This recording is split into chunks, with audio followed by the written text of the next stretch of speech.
What is up, you guys? I don't know what's going on in my area. It's something. Either there was like some giant auction of antique nautical memorabilia, or there was a ship that wrecked somewhere and everybody just went and scavenged it, and now it's just showing up at every flea market and estate sale that I seem to be going to. We're gonna just make the most of this because I love a good nautical antique. Like, who doesn't like old ship things, right? I mean, by the end of this video, I think we could probably build our own ship with all the stuff that I ended up getting. Maybe we should test that theory. We will try to put together a ship with all of the stuff that I got and see if it's safe.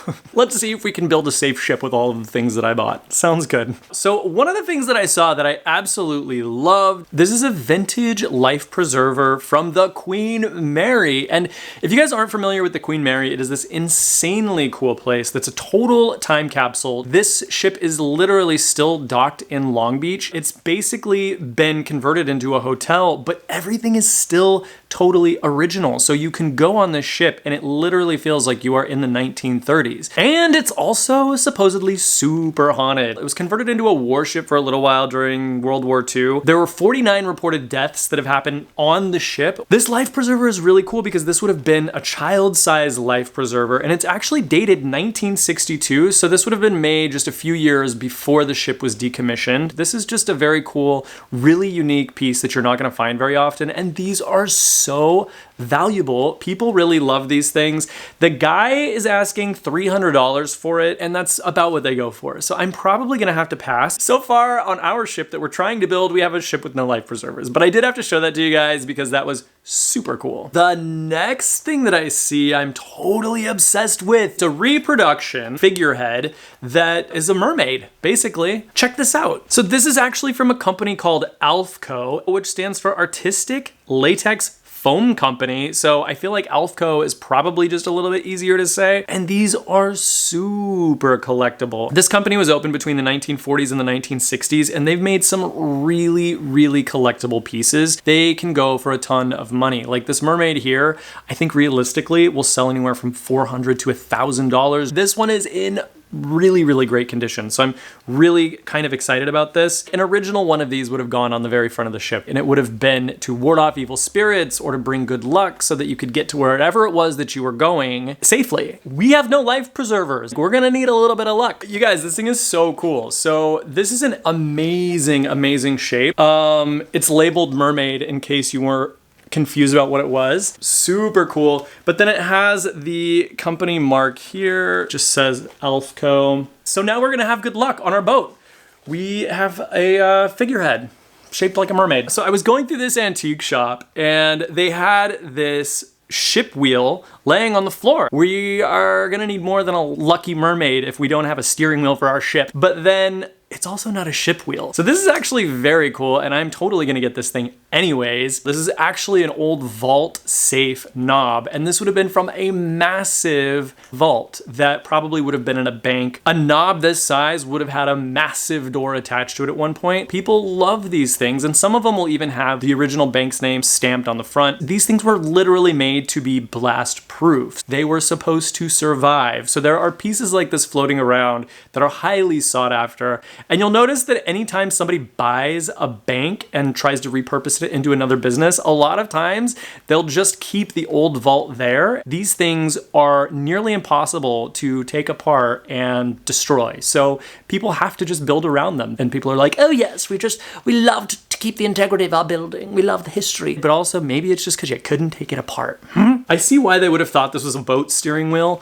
But if you guys could feel how heavy this was, I mean, it's just like, it's insanely, insanely heavy. We still need something to steer the ship with. So I got really lucky because at this flea market, I found just what we're gonna need. So this thing here is exactly what we're gonna need, and they are asking a really good price for it. This is from Brown Bros, and they actually made a lot of different sizes in these ship wheels, and these were authentic ship steering wheels, but you can find them in multiple different sizes. So they made some that were like 15 inches, they had some that were 20 inches, and then this one is one of their larger sizes, and this measures just over 30 inches, and it's massive. These things go anywhere from $350 to $550. They're only asking $150 for it, so I'm actually going to grab this primarily because we need something to steer our ship with. So here is the maker's mark, so you can kind of see the company's name. A lot of times the wood on the ends of these things kind of deteriorates, but all of the wood pieces on this are really in good shape. And I love this thing. I think it's so cool. So we're not doing really great on like the whole, safety items for our boat. We have a mermaid and a steering wheel, basically. This thing might come in handy, right? This is from a company called Kokum's, and they were actually put on the map by creating this foghorn, developed in the early 1920s. They make tons of horns even till this very day, and some of them look shockingly very similar to this one here. I really like this. Now, unfortunately, they're just not that valuable. They go anywhere from $150 to $300. So I'm not gonna be able to pay the amount that they have here. So I'm a little bit disappointed, but I did wanna show that to you guys because if you can find those for a good price, that's actually something you can look out for. This guy has a lot of really great navigational equipment. We're gonna need to find our way around, right? We can only get so far with a steering wheel and a mermaid, people. We need to start buying things. I love old ship compasses, and the reality is some of these things can be really valuable. And these are old US Navy compasses.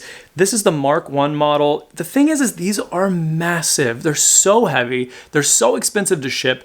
And they're asking $100 for these, and they probably will go for about $100. So it's just not really a good thing to get, but they are so cool. When I saw this sitting on the ground at this flea market, I'm like, clearly I didn't buy the other US Navy navigational equipment for our ship, but this is an antique US Navy protractor, so this also would have been used for navigation. I love this because it comes in the original box, it has all of the original paperwork, and it's in great condition. Check this out! Now we know how to get places in our boat! This is the old paperwork that it came with. How cool is that? Stamped US Navy right here.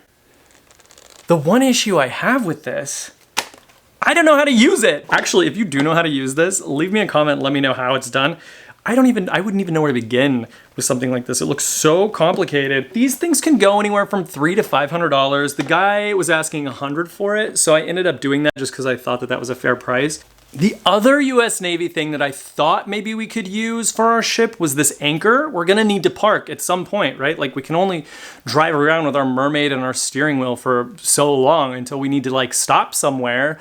And so they had this anchor here and I'm like, okay, US Navy anchor, they're just not that valuable, you guys. I mean, you can buy one of these online for like 30 bucks. So I'm not gonna be able to get this one, but it's pretty cool. And some of these old US Navy items can actually be really valuable. If you guys can find the old brass bells that say USN on the front, if you can find the larger ones, those things can go for outrageous amounts of money. So that's something you should definitely look out for. So at this point, we have no life preservers. We probably don't know how to use a protractor to get to where we're going. So we're just floating around aimlessly in the ocean with a mermaid and a steering wheel for our ship, not really able to stop anywhere because we don't have an anchor. This is not going well so far, people. I mean, if we're just gonna be out there floating around aimlessly, we're gonna need something to do, like some kind of activity, right? And we're in luck because some of the coolest folk art that you're gonna be able to find is stuff that sailors actually made when they were bored floating around on the water. So I go to this estate sale and look at what's on this table. This is a great example of antique sailor folk art. One of the really popular versions of sailing folk art are carved coconuts, and they're insanely valuable and very cool. I do believe that this was probably made as a gift for somebody because it's actually dated December 25th, 1911. So this is a super, super old piece, and whoever made it dated it on Christmas Day. So I think it was probably a Christmas gift for somebody. This is super cool, you guys. It's very intricate. All the details on it are really intricate. There's some initials carved there, and then here's the date.